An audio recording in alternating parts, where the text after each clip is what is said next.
सो नमस्कार, कैसे हैं आप सभी। आप सबका दिल से आभार, प्रणाम आप सभी को। जितने भी नए सब्सक्राइबर हैं उन सबका भी आभार। और कुछ कमेंट करके आप लोग बताइएगा आप क्या चाहते हैं, कैसे किस टाइप का हम कुछ करें।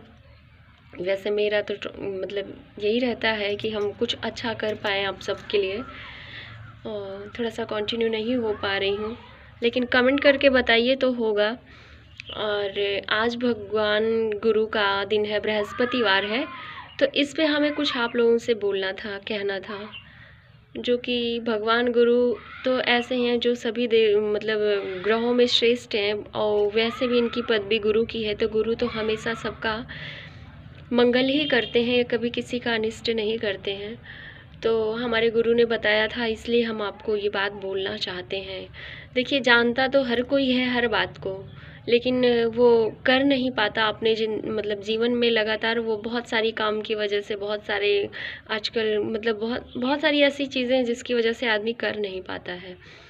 तो कभी भूल गया, कभी कुछ हुआ, कभी आलस है, कभी क्या है, तो ऐसी सारी चीज़ें हो जाती हैं। भगवान पहला तो ये है कि भगवान गुरु बृहस्पति कैसे कहे गए।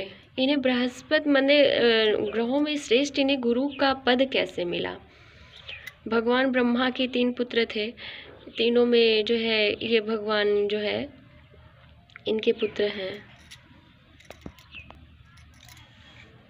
इनमें ये भगवान शिव की तपस्या करने गए, तो मतलब इनको कुछ भगवान से चाहिए था कि हम भगवान के शरण में रहें। तो ये भगवान की तपस्या करने लग गए, और काशी में जाके ये गंगा जी के किनारे बैठ के तपस्या करने लगे। तो उस तपस्या में ये लगातार कम से कम 10,000 वर्ष तक इन्होंने तपस्या करी। कुछ दिन मतलब फलाहार रह के, फिर जल पे रह के, फिर निराहार रह के, फिर सांस को भी छोड़ के इन्होंने तपस्या करी।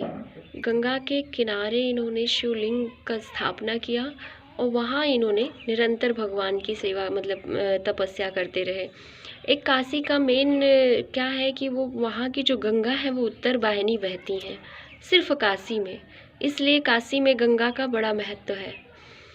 वहाँ मुक्ति का धाम तो अन्य अन्य तरह से भी है, लेकिन एक मेन सबसे बड़ा कारण जो गंगा जी का भी है।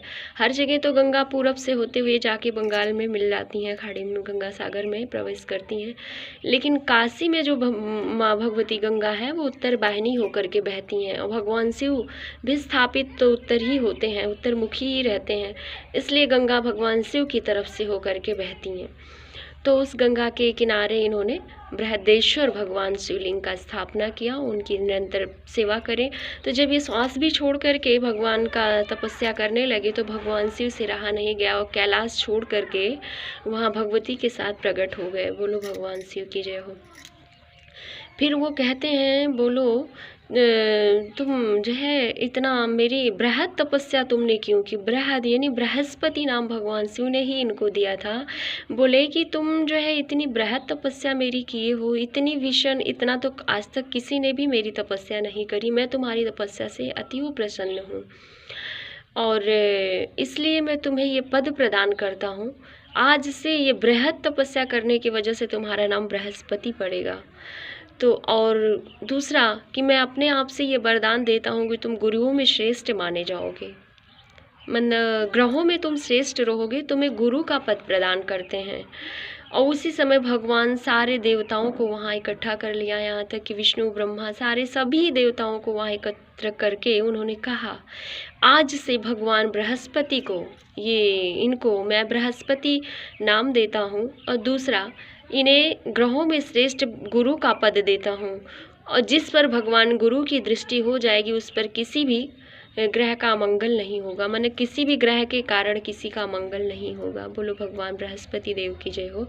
फिर इन्होंने कहा, सारे देवताओं से भी भगवान शिव ने कहा कि तुम सब भी जिस पर भी भगवान गुरु कृपा कर देंगे, उस पर कभी भी किसी भी तरह से, चाहे वो शनि हो, चाहे वो राहु हो, चाहे वो केतु हो, चाहे वो मंगल हो, मंगल के कारण तो तमाम दोष हो जाते हैं, जैसे आदमी कर्जा में डूब जाता है, मंगल कार्य नहीं हो सकते हैं, घर में और तरह से शांति क्लेश होना हो जाता है।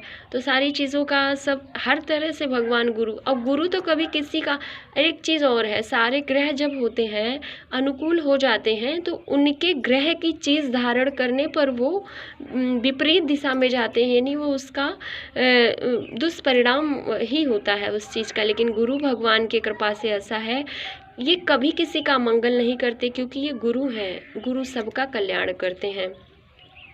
जिस दिन लोग, आज गुरुवार के दिन लोग व्रत रखते हैं, पीला पूजा मतलब चंदन वगैरह वगैरह करके, मतलब पीली तरह से, हर तरह से पीली वस्तुएं चढ़ाते हैं। मेन क्या है कि बृहस्पतिवार के दिन हर कोई पहनता है ज़्यादा करके, लेकिन सिर्फ और सिर्फ पीला कपड़ा पहनना चाहिए, क्योंकि भगवान बृहस्पति देव की कृपा पूर्णतः रूप से उस पर आ जाती है। जैसे कि आकाश में जितने सारे ग्रह हैं सब कलर के हिसाब से उनका नाम है, तो भगवान बृहस्पति भी पीले ग्रह हैं, जो हमारे ऋषि मुनियों ने हजारों करोड़ों जन्म वर्ष पहले ही इस चीज़ को उन्होंने ध्यान में देखा हुआ था कि बृहस्पति ग्रह जो है वो पीला है। पीला होने के कारण हमारे ये ग्रह गुरु पीले हैं। अब मंगल, जैसे मंगल ग्रह को लाल कहा जाता है, बुध ग्रह को हरा कहा जाता है, इसी तरह से सारी चीज़ें, शुक्र ग्रह सफ़ेद माने जाते हैं, तो भगवान गुरु पीले हैं। इसलिए पीला वस्त्र पहनने से, पीला धारण करने से गुरु की कृपा जो है हम जिस भी जगह पे होती है, पीली वस्तुओं पे जल्दी होती है। तो इसलिए हमारे गुरु ने बोला कि कम से कम 16 गुरुवार लगातार बिना पूजा पाठ किए भी यदि कोई इस वस्त्र को धारण कर लेता है तो उसका कभी भी अमंगल नहीं होगा, भगवान गुरु की कृपा हो जाती है।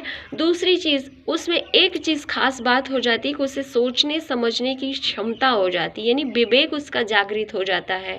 विवेक मीन्स कोई पागल नहीं है, कोई, हर किसी के पास समझदारी होती है, लेकिन विवेक का मीन्स ये है कि जैसे हम जाने अनजाने में कभी कुछ गलती कर देते हैं, कुछ भी काम कर लेते हैं, उसका सही डिसीजन नहीं ले पाते हैं, बाद में पश्चाताप होता है, अरे हमने ये काम तो फालतू का किया, हमको तो ये काम करना ही नहीं चाहिए था, पहले ही सोच लेते तो शायद ये गलती नहीं होती। इस तरह से बहुत सारी चीज़ें हैं बाद में आदमी को समझ में आता है। तो हमें कम से कम गुरु कृपा, मार्गदर्शन जिसको कहते हैं, हमारे गुरु हमको मार्गदर्शन देते हैं अच्छी बात सोचने और समझने की, इसलिए गुरु की कृपा होना बहुत ज़रूरी है। तो पूजा पाठ ना भी कर सको, व्रत ना भी कर सको, तो कम से कम पीला वस्त्र जरूर धारण करना चाहिए। और कभी कभी किसी के पास, आजकल तो सबके पास रहता है, लेकिन मान लो गलती से अगर किसी के पास नहीं भी है तो मेन चीज़ ऊपर के वस्त्र का लिया जाता है। नीचे आप कुछ भी पहनिए, यानी पैंट कुछ भी पहनिए, नीचे जो है कुछ भी पहन लीजिए, लेकिन ऊपर का जो शर्ट वगैरह है, कुर्ता वगैरह है, ये कलर मेन मायने रखता है कि ग्रह जो होता है उसकी किरणें सबसे पहले ऊपर ही आती हैं, तो उसका ऊपर का कपड़ा जो है पीला ही होना चाहिए।